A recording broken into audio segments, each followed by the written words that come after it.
Mau dirombak Sri Mulyani, Jakarta, dilansir dari CNBC Indonesia, skema penyaluran dana pensiun bagi pegawai negeri sipil (PNS) dianggap hanya memberikan beban berat bagi anggaran pendapatan dan belanja negara (APBN). Pemerintah ingin segera melakukan reformasi secara besar-besaran di bidang pensiunan. Tak tanggung-tanggung, besaran penyaluran dana pensiun dalam kas keuangan negara bisa mencapai Rp2.800 triliun.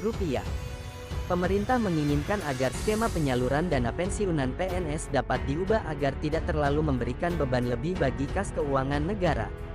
Sudah sejak lama, pemerintah memang berencana mengubah skema iuran PNS.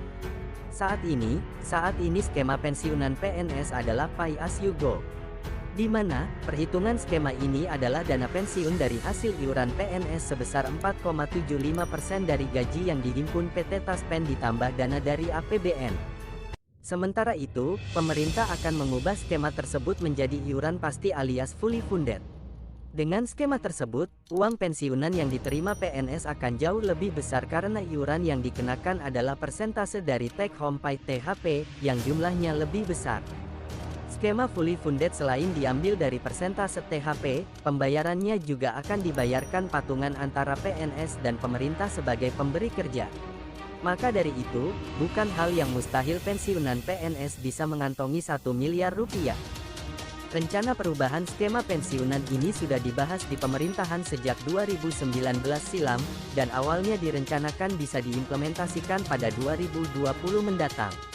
Namun, rencana tersebut tak kunjung terrealisasi karena terhalang pandemi COVID-19.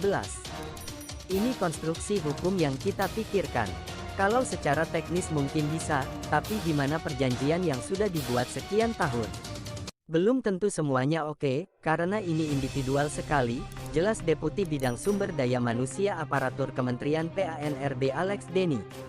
Adapun jika tak ada aral melintang, maka perubahan skema iuran pasti bagi pensiunan PNS akan diberlakukan pada tahun depan. Namun, hingga kini pembahasan hal tersebut masih berada di lintas kementerian dan lembaga terkait. Masih pembahasan kebijakan dengan instansi terkait, kata Kepala Biro Data, Komunikasi dan Informasi Publik Kementerian PANRB Muhammad Aferous Cahyokumolo, ex-Menpar pernah mengatakan kemungkinan bagi pensiunan PNS mendapatkan tunjangan pensiun hingga Rp1 miliar. Kala itu, Cahyo mengaku sudah melakukan diskusi dengan PT Taspen terkait kemungkinan PNS mendapatkan tunjangan hingga Rp1 miliar. Setelah dihitung-hitung, bisa, kata Cahyo.